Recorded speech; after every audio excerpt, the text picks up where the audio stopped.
தமிழ்நாட்டில்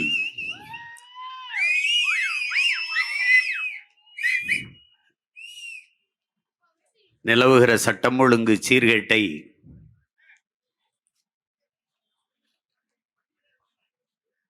மின்கட்டண உயர்வை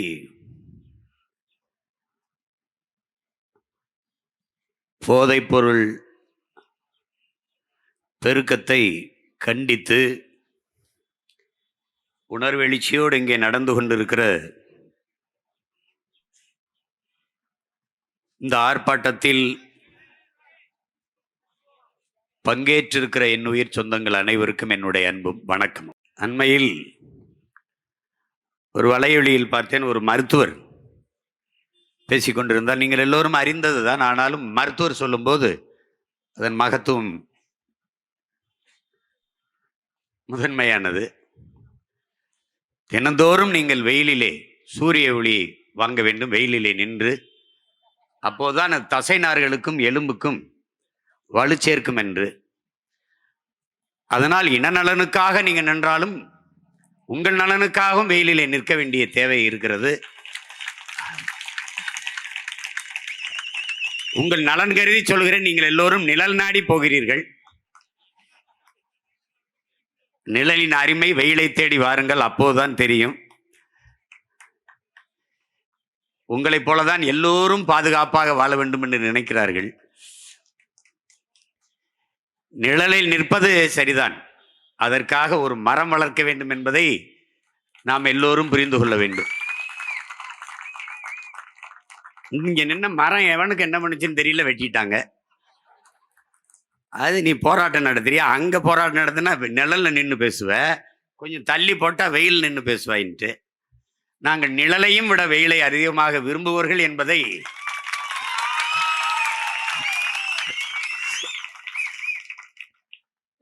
ஆட்சியாளர்கள் புரிந்து கொள்ள வேண்டும். இங்கே பேசிய நமது அன்பு தம்பி தங்கைகள், அருமை உடன் பிறந்தார்கள், சிறந்த கருத்துக்களை, தர்க்க வாதங்களை எடுத்து வைத்து உரையாற்றினார்கள். பெரியார் அவர்கள், ஐயா பெரியார் அவர்கள் சொன்னதுதான், நீ மானமுள்ள 1000 பேரோடு சண்டை போட்டு விடலாம், மானங்கட்ட ஒருத்தனோடு சண்டையே போட முடியாது என்று அவர் தான் சொன்னாரு. மானமும் அறிவும் மனிதனுக்கு அழகுன்னு. அதை படிச்ச நம்மெல்லாம் மான அறிவோடு இருக்கிறோம். பக்கத்துல இருந்து படுத்து ஒரே தட்டுல சாப்பிட்டு விரல் பிடிச்சி நடந்தோம், நிழல்லே வளர்ந்தோம்ங்கிறவெல்லாம் மானம்னா என்ன வேலை, அறிவுனா என்ன வேலைங்க. இங்கே பெருந்துயரம் நிகழ்ந்து விட்டது. அருகிலே இருக்கிற நமது சகோதர மக்கள் வாழ்கிற கேரளாவில் வயநாடு. கேரளாவே மிக அழகான ஒரு நாடு. அதிலே வயநாடு மிகவும் மிக ஒரு அழகு வாய்ந்த ஒரு நிலப்பரப்பு. நம்முடைய கொடைக்கானல், ஊட்டி, ஏற்காடு போல ஒரு அழகியல் நிலப்பரப்பு. அது கடவுளின் தேசம் என்று கவிஞர் பெருமக்கள், அறிவார்ந்த அறிஞர்கள் எல்லோரும் அதை பாராட்டுவார்கள். என் அருமை தம்பி தங்கைகள், என் அருமை உடன் பிறந்தார்கள், இந்தியா நிலப்பரப்பு முழுமைக்கும் நீங்கள் பயணம் செய்து பாருங்கள். விண்ணூர்தியில் கேரளாவுக்குள் பறக்கும் போது விண்ணூர்தியிலிருந்து கீழே குனிந்து பாருங்கள். ஆங்காங்கே வெள்ளையாக சில கட்டிடங்கள் தெரியும், ஆங்காங்கே. அங்கிருந்து தமிழ்நாட்டுக்கு வந்து இறங்குங்கள், ஆங்காங்கே பச்சையாக ஏதாவது தெரியும். நம்ம தான் கேடுகட்டு கேவலங்கட்டு இருக்கிறோமான்னு நினைச்சு மற்ற மாநிலங்களுக்கு பறக்கும்போது நம்மளை விட கேவலங்கட்டவன் நிறைய பேர் இருக்காங்க. அங்கேயும் பல கருணாநிதி அவன் பேரம்பேத்திகள் பிறந்து, அந்த தேசத்தில் இன்றைக்கு பேரிடர், மழை சரிவு, மணல் அரிப்பு, ஆனால் அந்த பெரும் துயரத்தை விட என் மனதை பெரிதும் காயப்படுத்தியது உங்களோடு நான் பகிர்ந்து கொள்ள விரும்புகிறேன். ஆட்சியாளர்கள், இயற்கையை பேரன்பு கொண்டு நேசிக்கிற பெரும் காதலர்கள், அமைச்சர் பெருமக்கள், சூழியல் ஆர்வலர்கள் எல்லாம் பேசியதை நான் கேட்டேன். காடுகளை வெட்டியதுதான், அழித்ததுதான் அதற்கு காரணம். ஒரே நேரத்தில் 1000 ஈட்டிய நெஞ்சில் வாய்ந்தது மாதிரி இருந்தது. என்னடா நம்ம பாட்டேன் முப்பாட்டேன் மாத்தாப்பேன் போய் காட்ட வெட்டின மாதிரி வெட்டின அயோக்கிய பயிலே பேசிட்டு காணடா. காடுகளை அழித்தது இவர்கள் தான். அவர்களே இப்போது பேசுகிறார்கள் காட்டை அழித்ததுதான் இந்த நிலச்சரிவுக்கு, மண் சரிவுக்கு, மலைச்சரிவுக்கு காரணம் என்று. நான் பல முறை உங்களுக்கு சொல்லியிருக்கிறேன், நாம் போதிக்கும் போது அவர்களுக்கு புரியாது, பாதிக்கும் போது புரியும் என்று. இப்போது நமக்கு முன்பு சொல்கிறார்கள் காடுகளை அழித்ததுதான். காடுகளின் தேவை என்ன, அவசியம் என்ன? 300 அடி 250 அடிக்கு உயர்ந்து நிற்கிற மரங்கள், காடுகள் தன் வேரை ஆள் நிலத்திற்குள் பரப்பி புகுத்தி மண்ணை இறுக்கமாக பிடித்துக் கொள்ளும், சரிவை தடுக்கும். இது இயற்கை. அது அறிவியல் என்றாலும், இயற்கை என்றாலும், உயிரியல் என்றாலும், எப்படி பார்த்தாலும் இதுதான் உண்மை. நீ அதை வெட்டுன, குட்ட பயிர தேயிலை காஃபியை போட்ட, அரிச்சிட்டு போயிடுச்சு. ஒரு சங்கிலி தானே என் உடன் பிறந்தவர்களே, ஒரு சங்கிலி தானே, ஒரு இணைப்பு. அது உயிர் சங்கிலியா இருக்கட்டும், உணவு சங்கிலியா இருக்கட்டும், எல்லாம் 6 மாவட்டங்கள் அங்கிருந்து மேற்கு தொடர்ச்சி மலை அப்படியே வருது, கன்னியாகுமரிக்குள்ள இப்படி வந்து ஒரிசா வரை போகுது. கன்னியாகுமரியில் பல ஆயிரக்கணக்கான வெடிமருந்து டன் எடையுள்ள வெடிமருந்துகளை வச்சு தகர்த்து என்னுடைய மலையை நொறுக்கி எடுத்துட்டு போனேன். 3 கிலோமீட்டருக்கு அங்க மலையை தகர்ப்பதற்கு கல்குவாரிக்கு அங்க பாம் வைக்கும் போது, வெடிமருந்தை வைக்கிற போது, தொலைதூரத்தில் இருக்க கிராமத்தில் இருக்க வீடுகளின் சுவர்கள் வெடிக்கும் போது, இங்கே நீ வைக்கிற மலையில் அதிர்வு அங்கே வெடிக்காத? இந்த அடிப்படை அறிவு ஏன் உங்களுக்கு இல்லை? எல்லோரையும் கொண்டு விட்டு துறைமுகம் வெட்டி பிணத்தை ஏற்றுமதி செய்ய போகிறாய்? என்னத்தை ஏற்றுமதி செய்ய போகிறாய்? இதற்கு யாரிடத்தில் பதில் இருக்கிறது? யாரிடத்தில்? எப்படிப்பட்ட அறிஞர்கள் வாழ்கிற நிலத்திலே நீங்கள் ஆட்சியாளர்களிடத்திலே அவர்கள் ஆட்சியின்களை வாழ்கிறீர்கள்? நீர் வழிந்து ஓடுகிற காவாய்கள், தாரைகள், அரிப்பு ஏற்படுது என்று இருபுறமும் கான்கிரீட் சுவர்கள், சிமெண்ட் செங்கலை வைத்து, கற்களை வைத்து கட்டி எழுப்புவதை உலகத்தில் எந்த நாட்டில், எந்த நாட்டு அறிஞர் நீர் மேலாண்மையில் இதை செஞ்சிருக்கான் பார்த்திருக்க? உன் முன்னோர்கள் அப்படிதான் செஞ்சானா? கரை அரிக்கிறது, மண்ணை அரித்து கொண்டு நீர் ஓடுகிறது என்றால் தடுப்பதற்கு இருக்கிற ஒரே வழி கரை நடுக, மரம் நடுக. இது அடிப்படை அறிவு. அதை செய்யாம காங்கிரீட் மதில் சுவர் இப்படி சிமெண்ட போட்டா இந்த இருவோரமும் கசிந்து கசிவுநீர் பாசனத்திற்கு பல லட்சம் ஏக்கர் காய்ந்து கிடக்கிறது. கசிவுநீர் பாசனம், வண்டு, மண்புழு, நண்டு, நத்தை எல்லாம், பாம்பு, எலி எல்லாம் அந்த தண்ணி போய் ஓரத்தில் போய் அந்த இதுல தான் வாழும். தவளை, மண்புழு, நண்டு, நத்தை, அவைதான் இந்த மண்ணை வளப்படுத்தும். நீ சிமெண்ட போட்டா எங்கடா போய் இது வாழும்? இங்க வாழும். இங்க பேசிட்டு இருந்த நம்ம அம்மா பேசினாங்கல்ல, பேராசிரியர் அம்மா தமிழ்ச்செல்வி, ஒரு ஏரியெல்லாம் ஆக்கிரமிச்சிட்டாங்க. நம்ம நின்று பேசுற இடமே ஏரிதானே தாயே.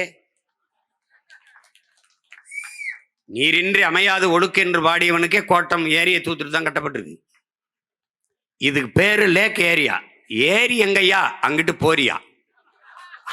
அதுதான் பதில். இந்த பகுதிக்கு பேர் என்ன சொல்லு? லேக் எங்கடா? இதுதான். இது எங்க அப்பத்தா சொல்லும்ல, கால கொடுமையப்பா, வேற ஒன்னும் சொல்றதுக்கு இல்ல.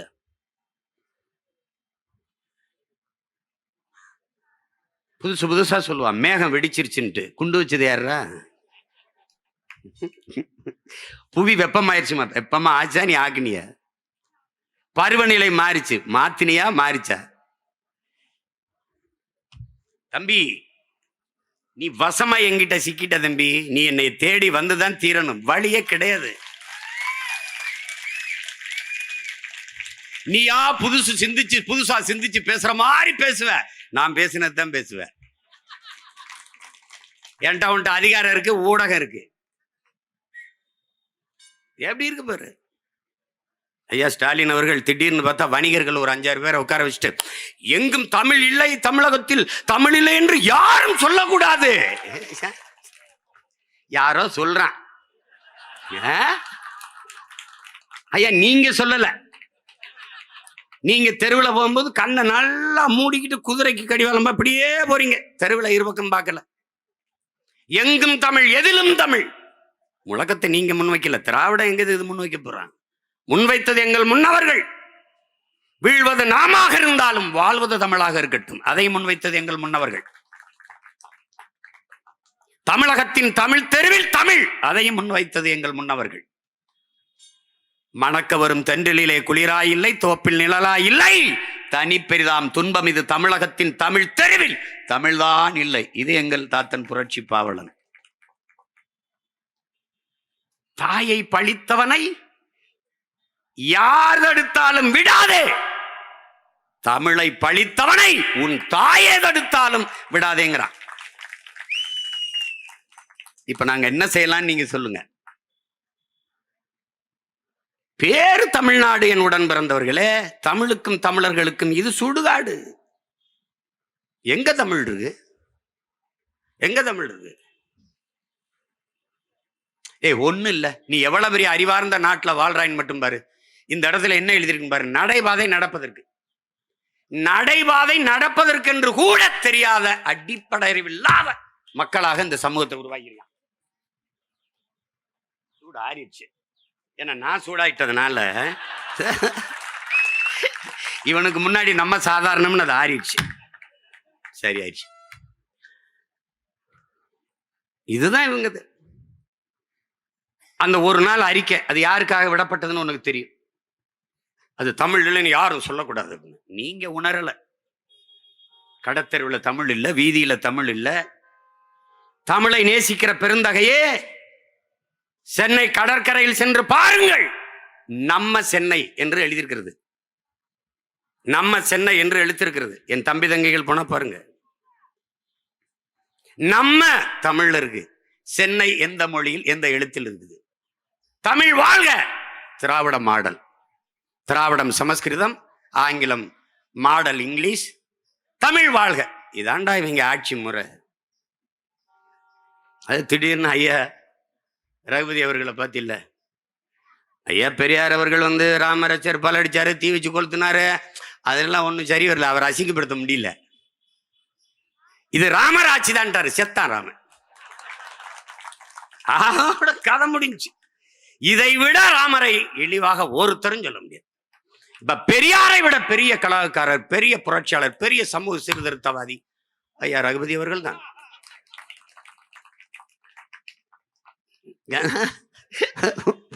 புரியுதில்ல உனக்கு? புரியுதில்ல?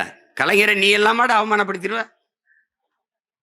இளம் கலைஞரே என்று உதயநிதியை சொல்லும் போது கருணாநிதி கவலைப்படாத, அதோட நம்ம கவலைப்படுத்திட போறோம். சொல்லு. அது மாதிரி நீ ஒரு ராமரை ஒரு கற்பனை பண்ணி வச்சிருப்ப.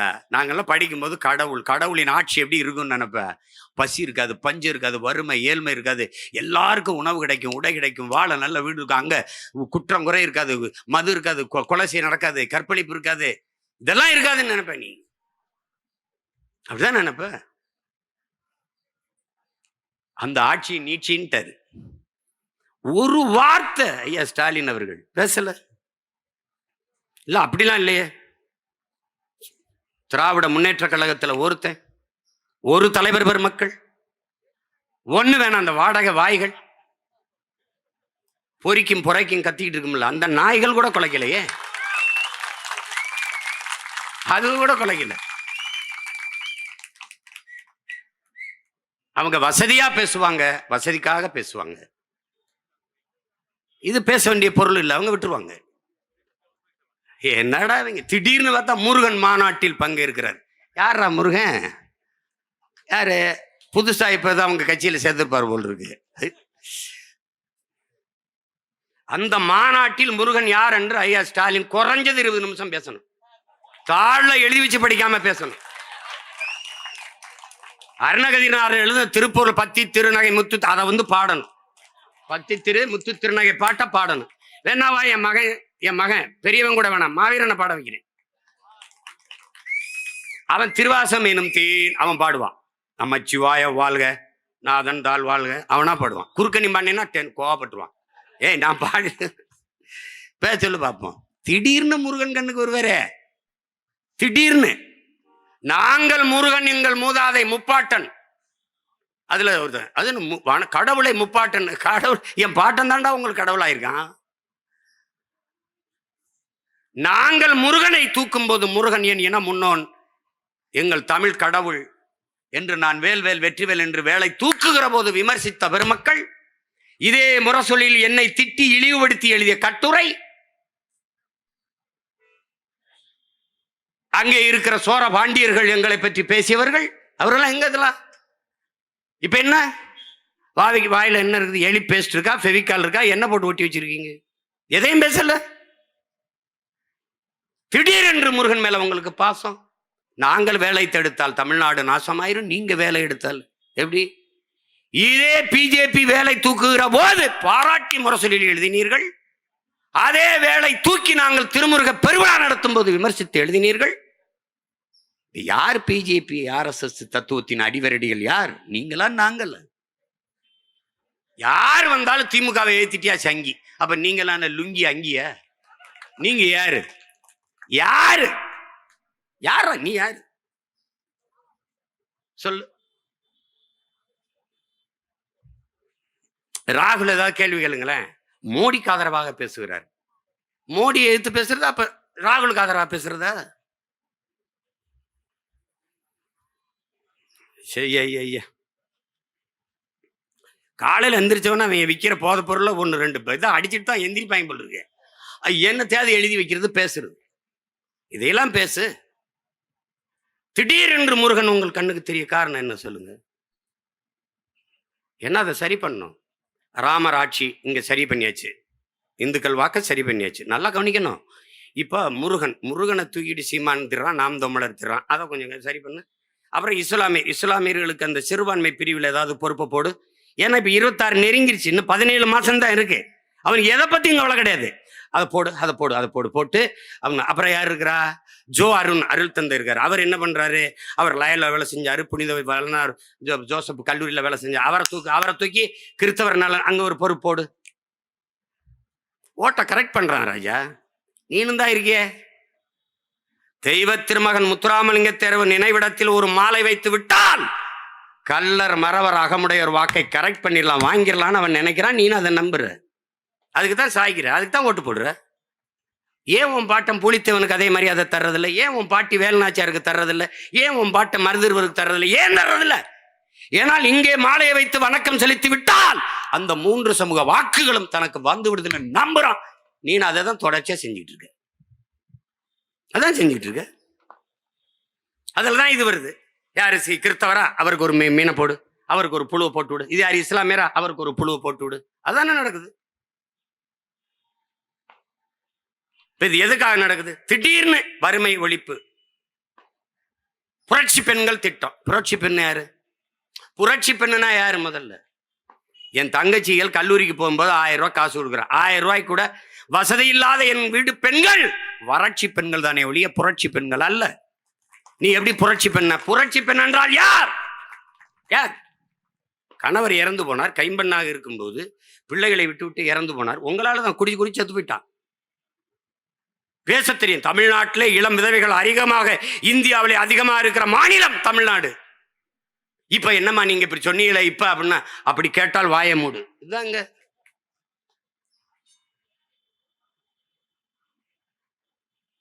கணவனை இழந்து விட்ட பெண், அவள் தன் குடும்பத்தை காப்பாற்ற ஒரு வேலைக்கு போகணும், தையல் பயிற்சி எடுத்துக்கொண்டால், திறன் மேம்பாட்டு பயிற்சி எடுத்தால், ஒரு துணி ஆடை விற்பனையகத்துக்கு போனால், உணவகத்துக்கு போனால், வேலை செய்தால், வருவாய் ஈட்டி தன் குடும்பத்தை காத்தால், தற்சார்பு பொருளாதாரத்தில் தன்காலிலே நின்று தன் குடும்பத்தை காத்தால், இவள் புரட்சி பெண். இவள் புரட்சி பெண். கால் விபத்திலே இழந்து விட்டாலும் ஓட முடியல, பாரா ஒலிம்பிக்கிலே அது ஓடி தங்கத்தை வெல்றா, பதக்கத்தை வெல்றா என்று ஓடுகிறவள் புரட்சி பெண். எத்தனை புரட்சி பெண்கள் இந்த நிலத்தில, அதுக்கெல்லாம் அந்த பேரை வைக்கிறது இல்லை.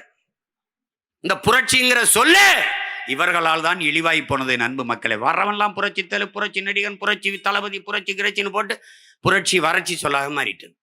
இப்ப புரட்சிங்கிற சொல்ல உச்சரிக்கவே தடுமாற வேண்டியது. இது என்ன புரட்சி? என்ன புரட்சி? அப்படி ஏதாவது உருவாக்கி இருக்கா இந்த நாடு?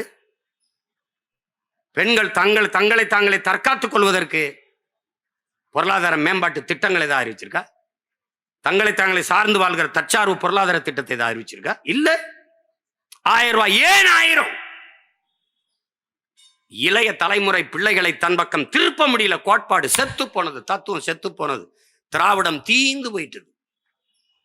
எங்க ஒரு தலைமுறை பள்ளி கல்லூரியில் படித்த தலைமுறை எல்லாம் தமிழ் தேசிய அரசியலை நோக்கி, சீமானை நோக்கி, புலிக்கொடியை தூக்கி ஓடி வருது. 35 லட்சம் 36 லட்சம் வாக்கா, அதுல குறைஞ்சது 30 லட்சம் வாக்கு இளைய தலைமுறை பிள்ளைகளின் வாக்கு என்பதை உங்களுக்கு மேசையில் இருக்கிற சர்வே புள்ளி விவரம் சொல்லு. அப்ப என்ன பண்ணலாம்? இந்த ஓட்டை எப்படி, இந்த வாக்கை எப்படி நமக்கா திருப்பலாம், எப்படி ஓட்டை டைவர்ட் பண்ணலாம், சீமான்ட்ட போகாம எப்படி எடுக்கலாம் அப்படின்னா, படிக்கிற கல்லூரிக்கு போற பிள்ளைகளுக்கெல்லாம் 1000 கொடுத்துரு. ஓட்டுக்கு அந்த நேரத்தில் காசு கொடுக்கறதுக்கு பதிலா ஒவ்வொரு மாசமும் கொடுத்து சரி பண்ணிடு. எப்ப கொடுக்கறது? ரொம்ப முன்னாடி இருந்து கொடுத்தா நிறைய தொகை செலவு பண்ண வேண்டியது வரும். தேர்தலுக்கு 10-15 மாசம் இருக்கும்போது கொடுத்தால் இப்ப 450 கோடி கிட்ட செலவாகுது. எதுக்கு? தமிழ் புதல்வன் திட்டத்துக்கு. தமிழ் புதல்வன் யார்? தமிழ் புதல்வன் திராவிட மாடல் ஆட்சியில் திராவிட புதல்வன் ஏன் இல்லை? எங்கள் ஐயா நல்லகனுக்கு கொடுத்த விருதிலே திராவிடர் தகைசால் திராவிடர் ஏன் இல்லை? இலக்கிய செல்வர் குமரி ஆனந்தன் ஐயா அவர்களுக்கு கொடுக்க போற விருதிலே ஏன் தகைசால் திராவிடர் என்று இல்லை? தகைசால் தமிழர் யாரை ஏமாற்ற? இதை நாங்கள் பேசினால் இனச்சாவனிசம், இனவெறி, மொழி சாவனிசம், செப்பரேட்டிசம், பிரிவினவாதம். இதை ஏன் நீங்க இல்ல? திராவிட மாடல் ஆட்சி ஏன்? தமிழ் புதல்வன் அது ஏன் சொல்லுது? தமிழ் புதல்வன் திட்டம், திராவிட புதல்வன் சொல்லி பாரு, சொல்லி பாரு. திரும்பி கூட பார்க்க மாட்டான். கொடுமை. நாம் தமிழ் தேசியம் பேசும்போது பாரு, நம்ம தமிழ் தேசியம் பேசு பாசிசம், செப்பரேட்டிசம், சாவனிசம், இனவெறிய தூண்டுறோம், இன பாகுபாடு பேசுறோம், ஆன்டி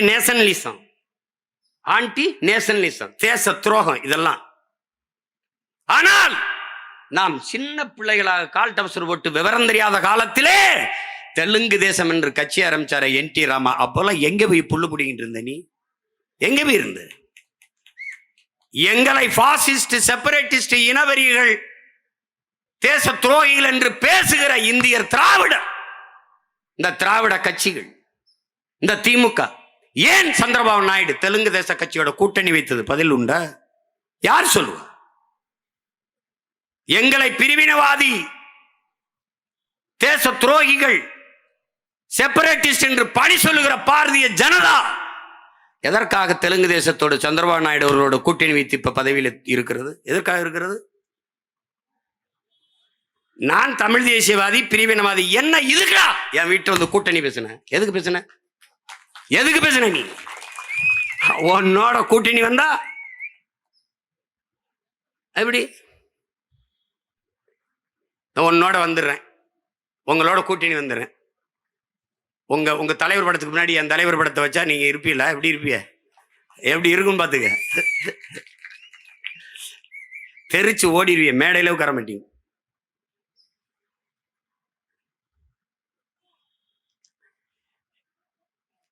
ஒன்னொன்னையும் பார்க்கும்போது அணை கட்டியிருந்தோம், தடுப்பணை கட்டியிருந்தாங்க, காணாங்கிறான். என்னடா தடுப்பணை? இப்ப வரைக்கும் சொல்றாங்க மத்திய அமைச்சர், மத்திய சுகாதாரத்துறை அமைச்சர் சொல்றாருங்க. இப்ப சொல்றாருங்க இந்த பாராளுமன்ற கூட்டத்தில் 24க்குள்ள நாங்க எப்படியும் எய்ம்ஸ் மருத்துவமனை கட்டி முடிச்சிருவோம்ன்றான். இன்னும் இந்த சன நம்பிட்டாலே இதை. ஏற்கனவே ராமர் கோயில் நாங்க யாராவது இப்ப பிஜேபி ராமரை பத்தி, ராமர் கோயிலை பத்தி ஏன்னா இந்த ரகுபதி ஐயா ராமர் ஆட்சிதான் பேசினதுக்கு முதலில் கோபப்பட்டிருக்க வேண்டியது பிஜேபி காரர்கள் தான். இவ்வளவு கேவலமான ஆட்சியாடா ராமர் ஆட்சி? ஏண்டா கள்ளச்சாராயம் குடிச்சு சாகரதாடா ராமர் ஆட்சி? 6 வயசு குழந்தை வீட்டுக்குள்ள இருந்தால் வன்புணர்வு செய்து கொலை செய்யறான். 60 வயசு அம்மா தனியா இருந்தால் வன்புணர்வு செய்யறான். சாலையில தாலி ஆக்குறான், தோட இருக்கிறான். இதெல்லாம் தாடா ராமர் ஆட்சி? ஒருத்தன் பேசல. ஏன்? ராமருக்கு மார்க்கெட் இல்ல. எப்படி? தம்பி அகிலேஷ் யாதவ் முடிச்சிட்டான். அயோத்தியிலே பொது தொகுதியில தாழ்த்தப்பட்ட ஒருவரை போட்டு செருப்பை கட்டி நங்கு நங்குன்னு அடிச்சு முடிச்சிட்டான். இப்ப பேசுறது ராமரை பேச முடியாது. அந்த பிரச்சனை முற்று பெற்று விட்டது. Problem solved. ராமருக்கு கோயில் கட்டிட்டு அங்க எல்லாம் குறுக்கல ஐயோ ஒழுகுதுங்க. இப்ப பாராளுமன்ற கட்டு என்னைக்காவது நீ மாணிக் தாகூர் விருதுநகருடைய பாராளுமன்ற உறுப்பினர் நாடாளுமன்றத்தில் பேசி நீ என்னைக்காவது பார்த்திருக்கிய? அவரையே பேச வச்ச பெருமை ஐயா மோடிக்கு தான் உண்டு. எப்படி பெற்றாரு தெரியுமா? பாராளுமன்றம் அவங்க பேசுற அப்படி என்னங்க மழை பெய்த பாராளுமன்றத்துக்குள்ள தண்ணி வருது ஒழுகுதுங்க அப்படின்னு. ராமர் கோயிலும் ஒழுகுது, அவர் கட்டின ராமர் கோயிலும் ஒழுகுது, நாடாளுமன்ற கட்டடமும் ஒழுகுது. அதை பற்றி கவலை இல்லை. மக்கள் அழுவதை பற்றியே கவலைப்படாத அவர்கள் கோயிலும் நாடாளுமன்ற கட்டிடமும் ஒழுகுவதை பற்றி எப்படி கவலைப்படுவாங்க? அதை பத்தி அவங்களுக்கு ஒரு கவலையும் கிடையாது.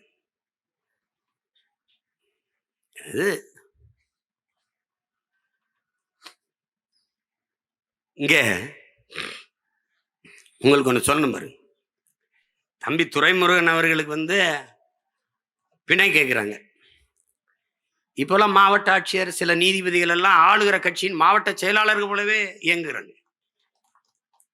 அங்க ஒன்று என்ன இப்படி இப்படி பேசணும்? அப்படி எப்படி ஒரு முதலமைச்சர் ஐயா அது பேசலையா, அது பாட்டு எப்படி அது பாட்டு? ஆமா அந்த பாட்டை நான் கேட்டிருக்கீங்க இல்லையா? அது நாங்கள் எழுதலையா, நாங்கள் பாடலைங்க, நாங்கள் போடல, அது ஏற்கனவே இருந்த பாட்டு. ஆமா கேட்டிருக்கேன். அப்போ யூடியூப்ல உங்களுக்கு அதிக வியூவர்ஸ் வரணும்னு இது பண்ணு. யூடியூப்ல இல்லைங்க மேடு. அப்போ அதிக பார்வையாளர் வரணும்னா கடைசியா என்ன தெரியுமில்ல அவர் சொன்ன தீர்ப்பு?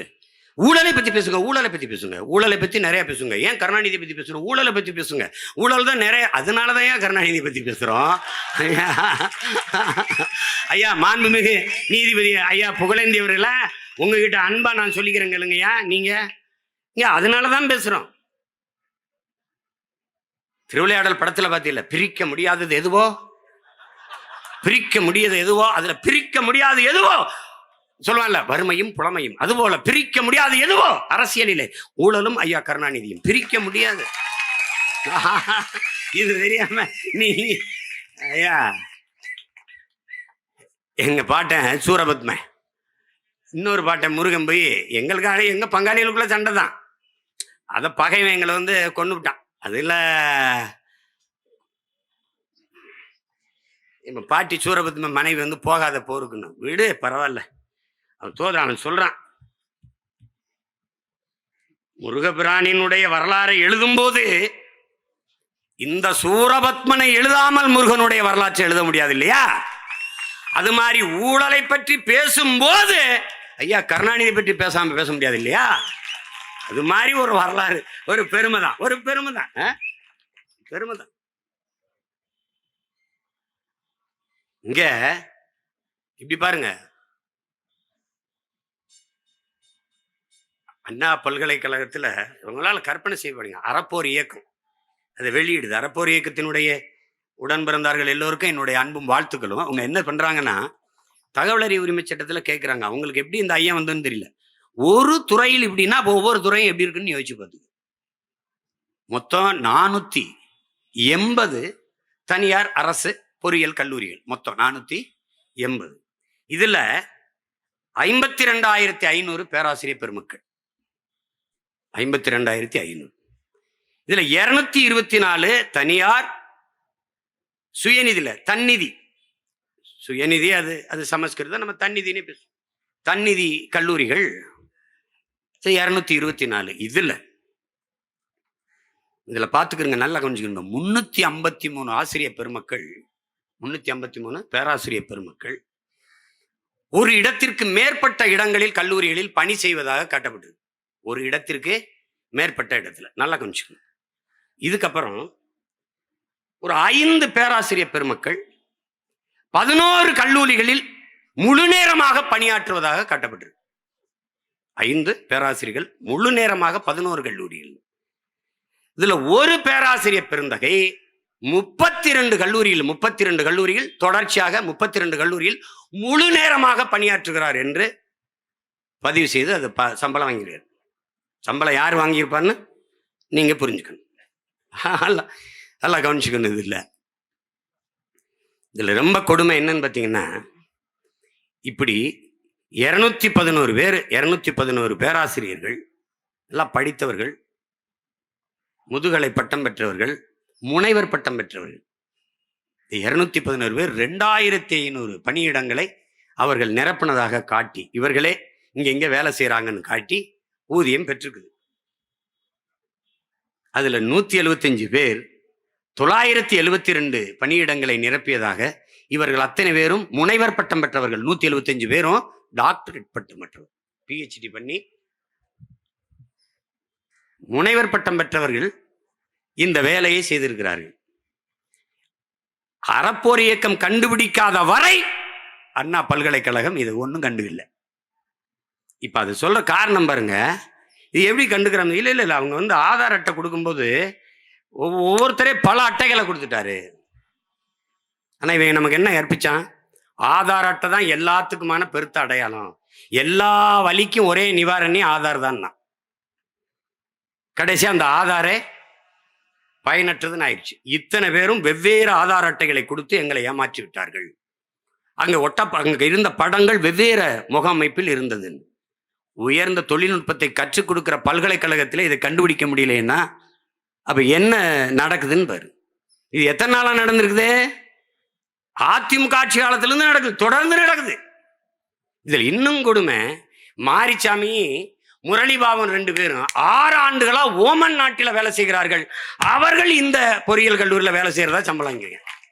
இந்த பொறியியல் கல்லூரியின் உரிமையாளர்கள் யார்?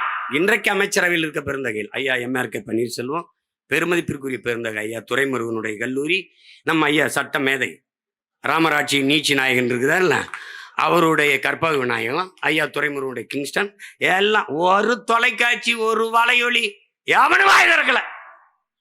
அந்த 24 இந்த தமிழ் தொலைக்காட்சி ஒன்று மட்டும்தான் போடுது, 24/7 தமிழ். அதுல மட்டும்தான் ஒரு தம்பி பேசிட்டுருக்கான், அவர் ஏமாத்திருக்காரு, இவர் ஏமாத்திருக்காருன்னு. அவன் இருக்கானோ நாளைக்கு வேலையை விட்டு தூக்குறாங்களோ என்ன இளவோ. எவ்வளவு வசதியாக இதை பற்றி பேசாது ஒரு வலையொலி, ஒரு தொலைக்காட்சி பொது விவாதத்துக்கு எடுத்தது உண்டா? இதைவிட கொடுமை இந்த நாட்டில் உண்டா? நீ இதெல்லாம உனக்கு பிரச்சனை? நீ ஆடியோ வெளியிடு, உட்கார்ந்து நீ IPS படிச்சுட்டு வர்றது, SP AC DCR எதுக்கு? சீமா யார்கிட்ட என்ன பேசுறான், எங்க ஏச்சியை துப்புறான், எங்க இறங்கி ஓரத்துல நின்று ஒண்ணு கடிக்கிறான், உன் வேலை மயிராடாது, மயிராடா. திடீர்னு இந்த வெண்ணைகளுக்கு காளியம்மா மேல அப்படியே பாசம். ஏன்டா புடுங்கியல அவ போட்டிட்டால மயிலாடுதுறையில போய் நின்று இந்த எழுதி காளியம்மான்னு வேலை செஞ்சு ஜெயிக்க வச்சிருக்க வேண்டியதானே? ஏய் நாங்க பிசுரும்பா அப்புறம் உசுரும்பா, அது உனக்கு என்ன மசுருக்கு அந்த பிரச்சனை? உனக்கு என்ன பிரச்சனை? உனக்கு என்ன பிரச்சனை? இது என் கட்சி பிரச்சனை. பெத்ததாயவே சும்மாருமா வாய முடிட்டு பேசாம இருக்க மாட்டியா அப்படிங்கிறான். ஆத்தாளப்பன் பேச்சே கேட்காதனால தானே இந்த வேலையை செஞ்சுக்கிட்டு இருக்கேன். இல்லைன்னா மிட்ல இருந்து ஓய்வு விட்டுருப்பேன், இல்ல வாத்தியாரா போயிருப்பேன் சொந்தக்காரங்க மாதிரி. கேள்வி என்னத்தையாவது பேசுறது, ஆடியோ ஐயோ சீமான ஒழிச்சு போடுவோம் அப்படின்னு. டேய் நீனும் தான் ஒன்னா பேசி பார்த்த, 15 வருஷமா ஒரு பொம்பளை விட்டு பேசி பார்த்த. அதுக்கப்புறம் தான் ஃபேன் ஃபாலோவிங் அதிகமாயிடுச்சு, கேர்ள்ஸ் ரொம்ப ஃபாலோ பண்றது. அப்பா நான் அப்படி போவேன் தலையை சீமாண்டின்னு, ஒரு சிடுமுஞ்சி நினைச்சு ரொமான்ஸ் இருக்கு போல் இருக்கு அப்படின்ட்டு. அப்படிதான் என் தம்பி கார்த்திக்கு personal advice as elder, you don't worry, be happy.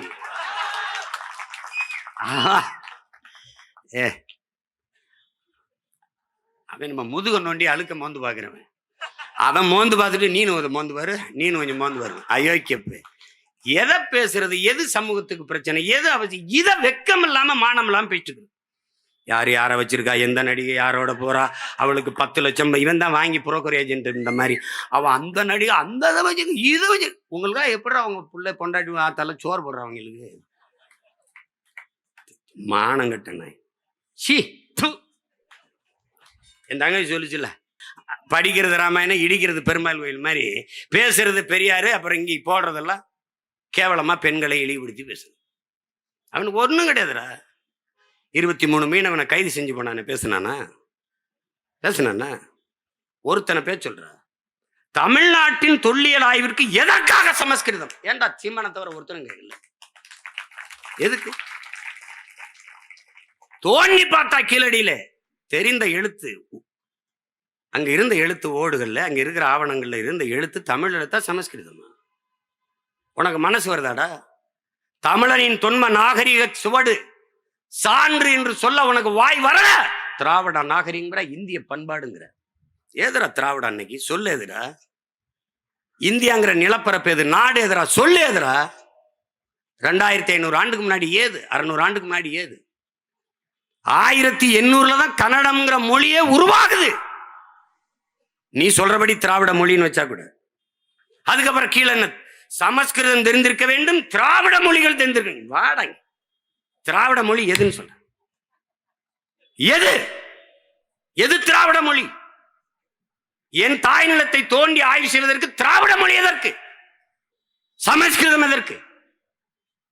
40 உப்பு மூட்டை அனுப்பியிருக்கியே பாராளுமன்றத்திற்கு, மானங்கட்டு. நீங்க போன தடவை 39 உப்பு மூட்டை தூக்கி போடுவாங்க, அப்புறம் முடிஞ்சவொடனே ஏற்றி விடுவாங்க. வண்டியில் ஏற்றி இறக்குறதான் 5 வருஷம் போயிடுச்சு. இப்போ அதையும் ஏற்றி இறக்குவாங்க. எல்லாம் பேசுற, தமிழ் பேசுற, அது பேசுற, எல்லாம் பேசுற. இந்திய நாடாளுமன்ற கட்டடத்தின் முகப்பிலே சமஸ்கிருதத்தில், ஆங்கிலத்தில், இந்தியில் கல்வெட்டு இருக்கிறது. ஏன்? உலகத்தின் முதல் மொழி தமிழ், இந்திய மொழிகளின் தொன்மையை தமிழிலிருந்து அறியலாம் என்று பிரதமர் அவர்களே அவ்வளவு பேசினீங்களே, ஏன் என் தாய்மொழியில் அங்கு கல்வெட்டு இல்லை என்று ஒருத்தன் கேட்கல, சீமானை தவிர. ஏன் ஏன் கேட்கல? ஏன் கேட்கல? எவ்வளவு கொடுமை பேர். கேட்க மாட்டார்கள். அங்க எதுக்கு சமஸ்கிருதத்தில் கல்வெட்டு இருக்குது? அங்க எதுக்கு இங்கிலீஷ்ல இருக்குது, இந்தியில இருக்குது? வச்சுக்க, என் தாய்மொழியில் இருக்கணும்ல. உலக நாடுகள்லாம் போனா உலகத்தின் முதல் மொழி, மூத்த மொழி தமிழ், எங்கள் இந்தியாவில் இருப்பது பெருமை. பேச தெரியுதுல்ல? இந்திய மொழிகளின் தொன்மையை தமிழிலிருந்து அறியலாம், பேச தெரியுதுல்ல? அப்போ யாராவது கேட்டிருக்காங்களா? பேர் கேட்க மாட்டார்கள்.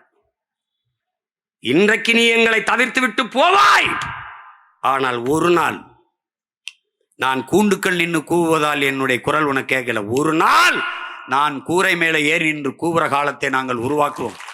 அப்ப நீ என்னை தவிர்த்து விட்டு தள்ளி விட்டுலாம் போக முடியாது. நீ பதில் சொல்லிதான்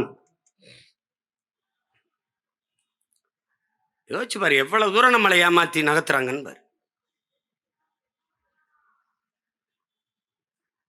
சட்டம் ஒழுங்கு, சட்டம் இருக்கு, ஒழுங்கா இருக்காங்கிற கேள்விதான். சட்டம் இருக்கு, ஒழுங்கா இருக்கா? 31 நாள்ல 30 நாள்ல 133 கொலைகள். தம்பி ஆம்ஸ்டாங் படுகொலை 134. அதுக்கு பிறகு நம்முடைய பாலகிருஷ்ணன், இந்த மாதிரி நிறைய நம்ம கட்சி பிள்ளை நிறைய பேர். அதுக்கப்புறம் இன்னைக்கு வரைக்கும் கொலை. வீட்டுல உள்ள புகுந்து கொலை, ரோட்ல நடந்தா கொலை. எந்த கொலையாளியாவது 30 வயசுக்கு மேல இருக்கானு மட்டும் பாரு. எல்லாம் இளைய பிள்ளைகள், இளைஞர்கள். ஒரு உயிரை கொல்ல வேண்டும் என்கிற கொடிய சிந்தனை வருதுன்னா அவன் மனநிலை எப்படி தயாராயிருக்குன்னு பாரு. இந்த சமூகம் குற்ற சமூகமாக உருவாக்கப்பட்டு விட்டது. சிந்தனையின் விளைச்சலே, சமூகத்தின் விளைச்சலே சிந்தனை. சிந்தனையின் விளைபாடுதான், செயல்பாடுதான் இது போன்ற இழி செயல்கள். அப்ப என்ன சொல்றான் ரூசோ? என்ன சொல்றான்? நீ குற்றவாளியை பிடித்து தூக்கில் போடுவதை நிறுத்து, அவன் குற்றம் செய்வதற்கான காரணத்தை கண்டுபிடித்து அதை தூக்கில போடுன்றான். அப்ப ஒரு தலைமுறை எப்படி நீ உருவாக்கணும்? இது கொடிய செயல், இதை செய்யக்கூடாது என்கிற சிந்தனை உருவாக்கணும். அந்த எண்ணம் இருக்குமானால் அதை நீ என்கவுண்டர் பண்ணணும், சுட்டுக் கொள்ளணும், தூக்கில போடணும், சிறையில் போடணும். அப்படி நீ செய்யலையே. நிறைந்த போதையில் தான் அவர்கள் வெட்டுகிறார்கள். சான்று தம்பி ஆம்ஸ்டாங்க சொல்லும் போது ஒரு பெரிய படையோடு இருப்பார். ஒரு மாநில கட்சியின், ஒரு இந்திய கட்சியின் மாநில தலைவர். அவரை போய் அவர் வீட்டு வாசலை வெட்டி கொண்டு விடலாம் என்று அந்த சிறுவர்கள், அந்த பிள்ளைகளுக்கு என்ன வருது என்றால், நிறைந்த போதை மயக்கத்தில் இல்லாமல் கத்தியை தூக்கி வெட்டியிருக்க முடியுமா என்பார். வெட்டுறதுல ஒரு டெக்னிக் இருக்கு. எடுத்தவன காலை தான் வெட்டுவான். எடுத்தவன காலை தான் வெட்டுவான். ஏன் காலை வெட்டுவான்? ஓட முடியாது. அப்புறம் மற்றவன்லாம் வெட்டிடுவான். எதையெல்லாம் மற்றவன் கண்டுபிடிக்கிறான், இவன் எதை கண்டுபிடிக்கிறான் பாரு. எத்தனை கொலைகள்! ஐயா எடப்பாடி பழனிசாமி தகவல் உரிமை சட்டத்தில் கேட்குற 200 நாட்கள்ல, இந்த 2004 மட்டும் 24 மட்டும் 595 கொலைகள். இன்னும் 24 முற்று பெறல. அதுக்குள்ளே 595 கொலைகள். அது கேளுங்க சட்ட அமைச்சர். அதுக்கு எப்படிங்க அரசாங்கம் பொறுப்பேற்பு? எதுக்கு தாங்க நீங்க பொறுப்பேற்பீங்க? கள்ளச்சாராய சாவுக்கு எல்லாரும் போய் பார்த்தீர்களே, ஏன் எங்க மீனவ மலைச்சாமி சாவுக்கு ஒரு முத்தம் கூட போய் பார்க்கல? ஏன்? அவன் போகும்போது அங்க தண்ணீருக்கு பதிலாக கள்ளச்சாராயத்தை ஒரு போத்தலை எடுத்துட்டு போய் குடிச்சிட்டு செத்து கரவதிங்கன்னு தானா ஒரு வேலை போய் பார்த்துருப்பானோ என்னும். ஆனாலும் நீங்க நம்பிட்டு இருக்கிறது ஒரு நாடு, இதுல ஒரு ஆட்சி நடக்குதுன்ட்டு. ஒரு கொடுமை. எனக்கு இல்ல, உனக்கு இல்ல, யாருக்கு பாதுகாப்பு இருக்கு சொல்லு? யாருக்கு பாதுகாப்பு இருக்குன்னு சொல்ற நீ? யாருக்கு இருக்கு? தங்கச்சி சொன்ன மாதிரி வழக்கறிஞருக்கு இல்ல. அவர் என்னவோ இருக்கட்டுப்பா. வெட்டி கொலை செய்வதே எப்படி இருக்கிறது? 40 வெட்டு 50 வெட்டுனா என்ன மனநிலையில் சக மனிதனை வெட்டுவான்? நான் அப்ப பயணம் போயிட்டு இருக்கும்போது எங்க ஊர் ராமநாதபுரத்துல ஒரு விடுதியில் தங்கியிருந்த ஒரு பையன் வந்து என்னை பார்த்தான். சிறையிலிருந்து இப்போ தானே வந்தேன். என்னடா பண்ணேன்? ஒருத்தர் கொன்னுட்டேன். என்ன பண்ண? அதான ஒரு சின்ன பகையின கோபத்தில், இந்த சாதிய மயக்கத்தில் தான் நான் பண்ணிட்டேன்னே. என்ன பண்ணார்? அப்படி ஓடினாருன்னா தண்டவாளத்தில் ஓடிட்டே இருந்தார். அப்புறம் அவரை போய் விரட்டி விழுத்தாட்டி வெட்டினேன்னே. ரொம்ப மனசு இப்போ வலிக்கு. என்னென்ன சும்மா வெள்ளரிக்காயை வெட்டின மாதிரி சதக்கு சதக்குன்னு பழக்குதுண்ணே மனித சதை. இப்படித்தானே அப்படின்னா இதுதான் அது. என் தம்பி சொன்னது மாதிரி ஒரு குற்றவாளி போனால், கார்த்திக் சொன்னார் பாருங்க, குற்றவாளி போனால் அவருக்கு கொடும் தண்டனை இருக்குதுன்னே இல்லை. ஒவ்வொருத்தனும் 6 கொலை 7 கொலை 11 கொலை பண்ணியிருக்கான் திருநெல்வேலியில். 90 நாள் தான் வெளியில வந்துருவான். 90 நாள் தான். என்ன சாட்சி இருக்கணும்? இந்த நாடு ஒரு உயர்ந்த நீதியை வச்சிருக்கு. எந்த தவறும் செய், நீதி சான்று இல்லாம செய்யதான். சாட்சி இருக்கா கேட்கும், சான்று இருக்கா இல்ல ரிலீஸ். நீ எவ்வளவு வேணாலும் கொள்ளையடிச்சுக்கலாம், எத்தனை பேரையும் வன்புணர்வு செய்யலாம், எவ்வளவு வேணாலும் கொலை செய்யலாம், எவ்வளவு வேணாலும் ஊழல் லஞ்சம் பெறலாம். சாட்சி இருக்கா இல்ல விடுதலை. அப்படி என்ன பண்றான்? ஒரு 90 நாள் இருக்கான் அப்படியே ஜாலியா மாமியாருக்கு போன மாதிரி. யார் காசு? எவன் செத்தானோ அவன் ஆத்தால அப்ப அவன் சொந்தக்காரன் கொடுக்குற வரி காசெல்லாம் உள்ள உட்காந்து சாப்பிட்டு சீட்டாடிட்டு ஜெஸ் விளையாடிட்டு தாயக்கட்டை விளையாடிட்டு வெளியில வருவான். வந்து வேற அசைன்மெண்ட் போட்டு திருப்பி உள்ள போவான், போட்டு திருப்பி வருவான். கூலிக்கு வேலை செய்யலாம், கூலிக்கு கொலை செய்யலாமா என்று அறிவார்ந்த தமிழ் சமூக தம்பி தங்கைகள் சிந்திங்க. தண்ணீரால் நனைய வேண்டிய நம் தாய் நிலம் ஏன் ரத்தத்தாலும் கண்ணீராலும் நனைகிறது என்பதை சிந்திச்சு பாருங்க. ரொம்ப கொடுமை, ரொம்ப மோசமா போயிட்டு இருக்கு. கேட்டால் சட்டம் ஒழுங்கு சரியாக இருக்கு, சட்டத்தின் ஆட்சி இருக்குது. ஒரு கேவலம், கேவலம் சொன்னது. கேவலம்னா அது இவன் எங்க திசை திருப்பாங்க? இப்போ இத்தனை பேர் மீனவ மக்கள் வந்து நம்ம மனு கொடுக்குறாங்க, அதான் நீ வர்றாரு. சீமான் எங்க போறார்? யாரை சந்திக்கிறார்? நீங்க ஒண்ணும் இல்லைங்க, ரெட்ஃபிக்ஸ் அந்த உரிமையாளர் ஃபெலிக்ஸ் டெல்லியில் இருக்காருங்க, பிணை கேட்டு அவர் அணைச்சி வச்சிருந்தாரு. கொஞ்ச நேரம் அந்த அலைபேசியை தொடங்கிட்டாருங்க. ஏதோ தொடங்கிட்டார், மனைவி கிட்டே அட்டே பேசு. அதை கண்டுபிடிச்சு இது டெல்லியில இருக்குன்னு போய் கைது பண்ணி கூட்டிட்டு வர்ற நீ.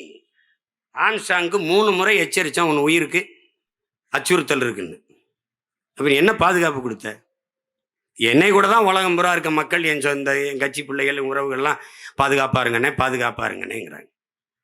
அது அவன் அதிகாரம் இல்லை, அது சொல்லலாம். நீ பாதுகாப்பு கொடுத்துருக்க வேண்டிய நீ எச்சரிச்சேன் அப்படின்னா அது என்ன என்ன மாதிரியான பணி?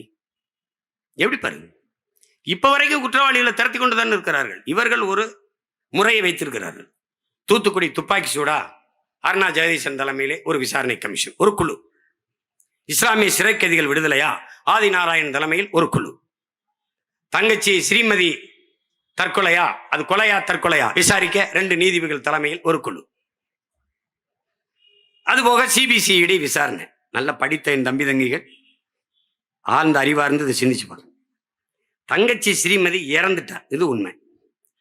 அது தற்கொலையா கொலையா, இது நமக்கு எழுகிற சந்தேகம். ஸ்ரீமதியின் கிராமம் சின்னது, அவ படிச்ச கல்லூரி பக்கத்துல. இதை விசாரிக்க எத்தனை காலம், எவ்வளவு நாட்கள் எடுத்துக்கொள்ளலாம்? அறிவார்ந்த பிள்ளைகள், தமிழ் சமூக சொந்தங்கள் சிந்திச்சுப்பாங்க. எத்தனை நாள் எடுத்துக்கலாம்? காவல்துறை விசாரணையில் என்ன பிரச்சனை? சிபிசிஐடிக்கு மாத்திரம். இந்த மாத்திரம்னாவே ஏன் மாத்திரம் என்பதை நீங்க புரிஞ்சுக்கணும். மாத்தியாச்சு. எவ்வளவு நாள் விசாரணை? இன்னும் முடிவு வரல. 2 நீதிபதிகள் விசாரணை குழு, எங்க விசாரணை? முடிவு வரல. ஆனால் அந்த நேரத்தில் ஸ்ரீமதி வழக்கு வருகிறது. சென்னை உயர்நீதிமன்றம் ஒரு தீர்ப்பை தருகிறது, அது தற்கொலை தான். சிபிசிஐடி விசாரணை முடியல, அறிக்கை வரல. நீதிபதிகள் விசாரணை முடியல, அறிக்கை வரல.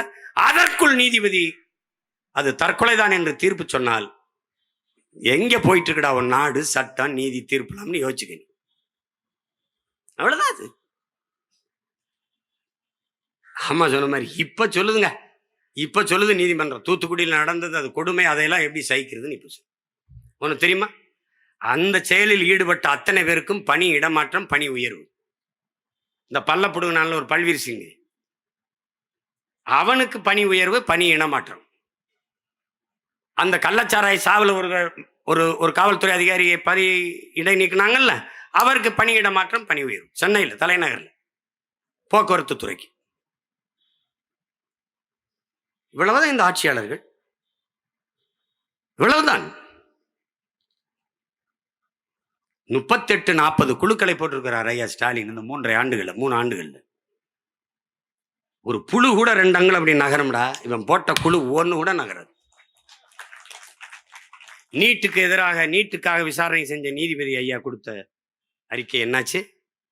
அம்மா அருணா ஜெகதீசன் தூத்துக்குடி துப்பாக்கி சூட்டுக்காக விசாரிச்சு தாக்கல் செய்த அந்த அறிக்கை என்னாச்சு? இவர்களை மாறி ஒரு கொடுங்கோளர்களை நீ என்னைக்கு சந்திக்க முடியாது. நீ தம்பி கார்த்திக் சொன்ன மாதிரி மின்கட்டண உயர்வுன்றோம். அது எதை நோக்கி நகருதுன்னு பாரு. இப்ப குறிப்பா எப்படி பாரு, பேருந்தை அரசு போக்குவரத்து, அரசு பேருந்தை தனியார் தனியாருக்கு ஒப்பந்தம் கொடுக்குற டெண்டர். ஏன் இப்படி கேள்வி? ஏன் நட்டத்துல போகுது? தனியார் எடுத்து என்ன பண்ணுவார்? அவர் லாபத்தில் இயக்கிடுவார். இது மாதிரி ஒரு வேலை திட்டத்தை எங்க பார்த்திருக்க? ஒரு ஒற்றை முதலாளி நட்டத்தில், இழப்பில் இருக்கிற போக்குவரத்தை எடுத்து லாபத்தில் நடத்திவிட முடியும். 8 கோடி மக்களால் நிறுவப்பட்ட அதிகாரத்தால், அரசால் அதை லாபகரமாக நடத்த முடியாது என்றால் யோசிச்சு. ஏன்னா தனியார் கொடுத்துடணும். தனியார் கொடுக்கும்போது என் மாணவ பிள்ளைகள் கொடுக்குற இலவச பஸ் பாஸ் இருக்குமா? எடுத்துருவியா? பெண்களுக்கு கொடுத்துருக்க இலவச கட்டணம் இருக்கு, அது இருக்குமா? எடுத்துருவில்ல. என்னுடைய அருமை சகோதரன்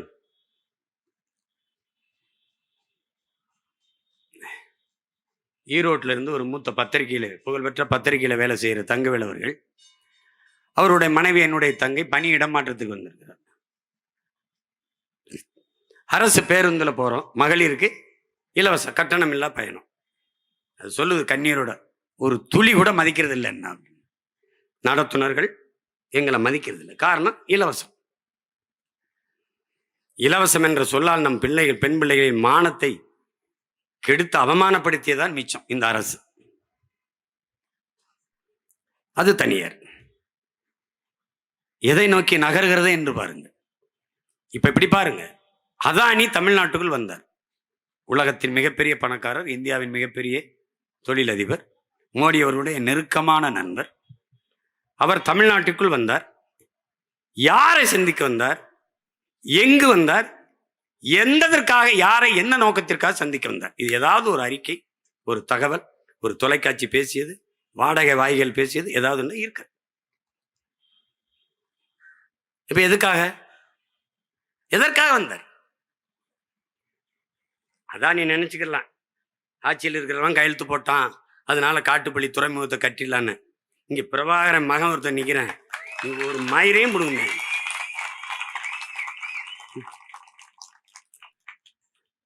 அதெல்லாம் போப்பா, அங்கிட்டு போப்பா. அது மீனவன் பிரச்சனை, அங்க இருக்கிற குடிகள் பிரச்சனை, அது என் நாட்டு பிரச்சனை, என் நிலம் சார்ந்த பிரச்சனை, என் இனம் சார்ந்த பிரச்சனை. இருக்கிற துறைமுகத்தில் என்ன பிரச்சனை? விளக்கு. இருக்கிற விண்ணூர்தி நிலையத்தில் மீனம்பாக்கத்தில் என்ன பிரச்சனை சொல்லு. அதுக்கப்புறம் நீ பரந்துருட்ட போ. எதற்காக வந்தார் அதை சொல்ல ஏன் இந்த அரசு தயங்குகிறது? பாருங்க எப்படிப்பட்ட ஒரு ஆட்சி முறை நடந்து கொண்டிருக்குன்னு. ஒன்றும் இல்லை, இப்போ இங்கே இருக்குல்ல, பயன்படுத்துகிற மின்சாரத்தை அளவிடுகிற பெட்டி இருக்குல்ல, எத்தனை அழகு மின்சாரம் பயன்படுத்தி இருக்கணும்னு அளவிடுகிற அந்த பெட்டி, அந்த கருவி பொருத்தி இருக்குல்ல, அது அதானியோட இது. மின் உற்பத்தி ஆற்று இருக்கு. தம்பி கார்த்திக் மருத்துவரை தான் பேசினார். அரசிடத்தில் இருப்பதை விட அதிக மின் உற்பத்தி திட்டங்கள் தனியார் முதலாளிகிட்ட, மத்திய மாநில அரசு கிட்ட இருப்பதை விட அதிக மின் உற்பத்தி திட்டங்கள், மின் உற்பத்தி நிறுவனங்கள், நிலையங்கள் தனியார்ட்ட இருக்கு. உற்பத்தி தனியார்கிட்ட வந்த போது விநியோகம் தனியார்ட்ட வர எவ்வளவு நேரம் ஆகும்னு யோசிச்சு பார்த்து. இப்ப பெட்டி வந்துருச்சு, எல்லா வீட்டுக்கும் அவன் தான் பொறுத்துறான். அதுல எழுதிருக்கு பாரு, அதான் நீ இருக்கும். இருக்கா இல்லையா? இருக்கு. மின் உற்பத்தி விநியோகத்தை தனியார்ட்ட கொடுக்க இழப்புன்னு காட்டுவார்கள். எப்படி போக்குவரத்து என்ன சொல்றாங்க? நட்டத்துல ஓடுது.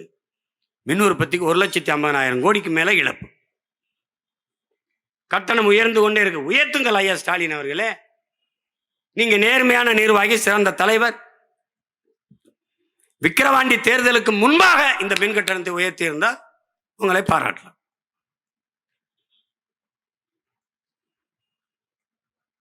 அந்த பாட்டை வச்சு ஓட்டிட்டாங்க ஒரு 10-15 நாள்.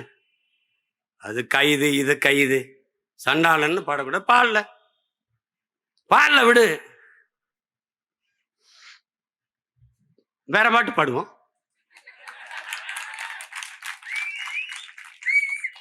கள்ளத்தனம் செய்யும் காதகன் கருணாநிதி பாடுவோம்.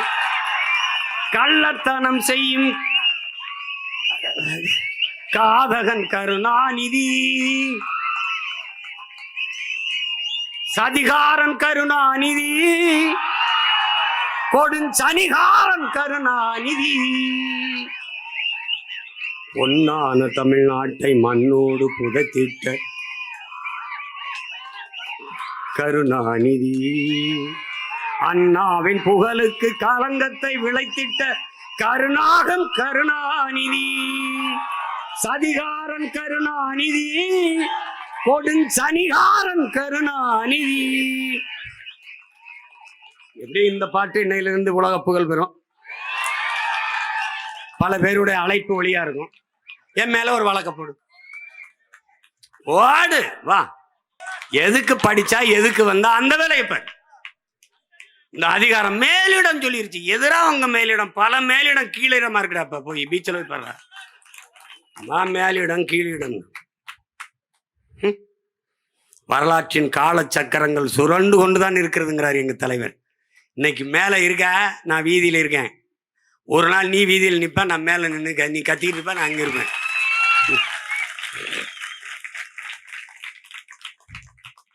ஐயோ அப்படி பேசிட்டாரு. ஐயோ அவர் எவ்வளவு பெரிய புனிதர். அவர் எப்படி கட்டிய மனைவி தவிர வேறொரு பெண்ணின் நிழலை தொட்டறிய மாட்டார். தமிழ்நாட்டு பாட நூல்ல இருக்கு சண்டாளன். சண்டாளன்னா யாரு? நம்ம தாத்தா நாமக்கல் கவிஞர் இருக்காரு. தாயை நிந்தித்தவன், தந்தையை வெறுத்தவன், இதெல்லாம் சொல்றாரு. அது ஒரு இழி சொல். சரி வேணாம், விட்டுருவோம். இன்னையிலிருந்து சண்டாளன்னு பாடாதீங்க, கொடுஞ்சனியன்னு பாடுங்க. பாடிட்டு போங்க. வேற ஏதாவது வரி வேணா கேளுங்க, எழுதி அனுப்புறேன். நாட்டுக்கு இதெல்லாம் பிரச்சனைங்க. இவங்களுக்கு அதெல்லாம் பிரச்சனை. இந்த நாடு அனுபவிக்கிற பெரிய மீனவர் படுகொலை காரணமே இவங்க தாங்க. கச்சத்தீவை எடுத்து கொடுத்தவன் காங்கிரஸுங்க. கொடுக்கும்போது கூட நின்று வேடிக்கை பார்த்தது திமுகங்க. 2 பேரும் கூட்டணி வச்சு ஓட்டை வாங்கிட்டு மஞ்சள் குளிச்சிட்டு இருக்கோம். 400 டிஎம்சி வந்துகிட்டு இருந்ததுங்க கர்நாடகாலேருந்து நமக்கு தண்ணீர். 400 டிஎம்சி. அது 10ன்னு வழக்கு போட்ட பெருந்தகையும் ஐயா கருணாநிதி, அம்மையார் இந்திரா காந்தி பிரதமர். அப்போ 356 பயன்படுத்தி ஆட்சியை கலைச்சி விடுகிற ஒரு முறை இருந்து அதில் கலைச்சி விட்டுருவாங்கன்னு தான் கச்சத்தீவை கொடுக்க காத்துக்கிட்டு இருந்தார். பொறுமையாக இருந்தார். ஆண்டுதோறும் பல லட்சக்கணக்கான தொண்டனை கூட்டி மாநாடு போடுற நீங்கள் ஏன் கச்சத்தீவை கொடுக்கூடாதுன்னு ஒரு கூட்டம் போடல, ஒரு ஆர்ப்பாட்டம் போராட்டம் செய்யுது. அன்னைக்கு இந்திய நாடாளுமன்றத்துக்குள் பேசின ஒரே மான தமிழன் மரத்தமிழ் வீரன் எங்க தாத்தா மூக்கையத்தவர் மட்டும்தான். ஒருத்தனும் பேச. உங்க தந்தை இந்திய நிலப்பரப்பில் ஒரு பகுதி எடுத்து சீனாவுக்கு கொடுத்து வரலாற்று பெரும் துரோகம் செய்தார். அதை போலவே நீங்கள் என்னுடைய தொகுதியான ராமநாதபுரத்துக்கு சொந்தமான கச்சத்தீவை எடுத்துக் கொடுத்து தமிழ்நாட்டிற்கு மிகப்பெரிய வரலாற்று துரோகத்தை செய்கிறீர்கள் இந்திரா காந்தி என்று பேசிய பெருமகன் நம்முடைய தாத்தா அவர்கள் தான். இது என்ன பிரச்சனை? இன்னைக்கு ஒரு டிஎம்சிக்கு நம்ம முட்டிக்கால் போட வேண்டியது. இப்படி பெரும் வெள்ளம் பெஞ்சு பெருக்கெடுத்து ஓடினாலே ஒழிய நமக்கு அவன் தண்ணி தர தயாரான. நிதி ஆயோக்கு நிதி தரல, போகல. கோபம் நான் வரவேற்கிறேன், போகல. அந்த ஆண்மைத்தனத்தை, அந்த வீரத்தை, அந்த கோப உணர்வை, அந்த ஆத்திரத்தை நாங்கள் மதிக்கிறோம். நிதி தரவில்லை என்று கோபப்பட்டு நீங்கள் நிதி ஆயோக கூட்டத்துக்கு போவதை தவிர்த்த பெருந்தகையே, ஒரு சொட்டு நீர் தர முடியாது என்று சொல்லும் போது உன்னோட கூட்டுமில்லை, உனக்கு ஒரு சீட்டுமில்லை என்று கோவித்துக் கொண்டு இந்திய கூட்டணியிலிருந்து வெளியே வராது ஏன்? இதுக்கு பதில் உண்டா? யார் சொல்லுவா? உறவுக்கு கை கொடுப்போம், உரிமைக்கு குரல் கொடுப்பீங்க. நீங்க இப்படிதான் ஒரு குரல் கொடுக்கிறதா? வரல வெள்ளன்னு கொட்டு போன்னு போயிடுவான். குளத்தோட கோவிச்சுக்கிட்டு குளிக்காம போனா நாத்தம் யாருக்குன்னு வச்சுக்க. நீ வீரனா இருந்தா அங்க போய் என்னுடைய வரி வருவாய் எல்லாத்தையும் மொத்தமா எடுத்து வச்சுக்கிட்டு சேட்டை பண்ணிட்டு இருக்க. நீ குடுன்னு கேட்கணும்ல. நிதிஷ்குமாருக்கும் சந்திரபாபு நாயுடுக்கு ஏன் கொடுத்த? அவங்க கூட்டணி தேவையில தான் ஆட்சியை காப்பாற்றணும். அதுக்கு நீ லஞ்சம் கொடுக்குற அப்படின்னு பேசி கரிச்சு தந்த உரிமையை பெறாம நான் போகல. ஏன் போகல? பேசுறதுக்கு ஒன்றும் தெரியாது. அங்கே போய் நான் என்ன பேசுறது? வேணாம். எங்கள் ஐயா டிஆர் பால் அனுப்பு, எங்கள் அண்ணன் ஆராஜா அனுப்பு, எங்கள் அண்ணி தமிழச்சி அனுப்பு, இல்லை அருமை அம்மையார் கனிமொழி அனுப்புங்க. நீங்கள் ஏன் போறீங்க? சரி, போகும்போது இந்த பாட்டை பாடிட்டு உற்சாகமா போங்க.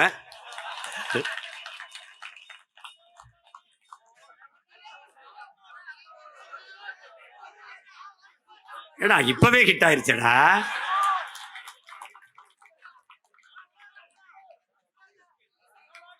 அன்னைக்கு இப்படிதான் என் மகன் பெரியவன் கோயில் பிறந்த நாளைக்கு கோயிலுக்கு போனேன். சிவன் கோயிலுக்கு கும்பிட்டு முருகன் கோயிலுக்கு போனா அங்க போனா குறுக்கெல்லாம் கூடிட்டு, ஐயா அந்த பாட்டை ஒரு தடவை பாடிட்டு போங்க.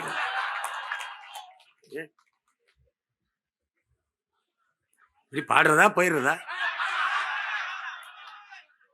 கள்ளத்தனம் செய்யும் காதகன் கருணாநிதி,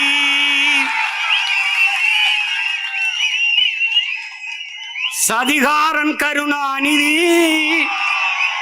கொடும் சனிகாரன் கருணாநிதி,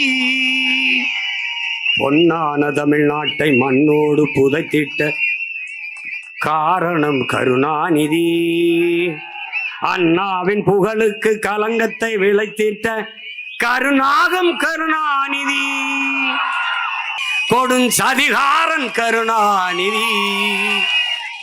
இந்த சதியெல்லாம் மிதி மிதி என்று மிதித்து தகர்க்கிற ஒரு காலத்தை பிரபாகரன் பிள்ளைகள் உருவாக்கி கொண்டு வருகிறோம்.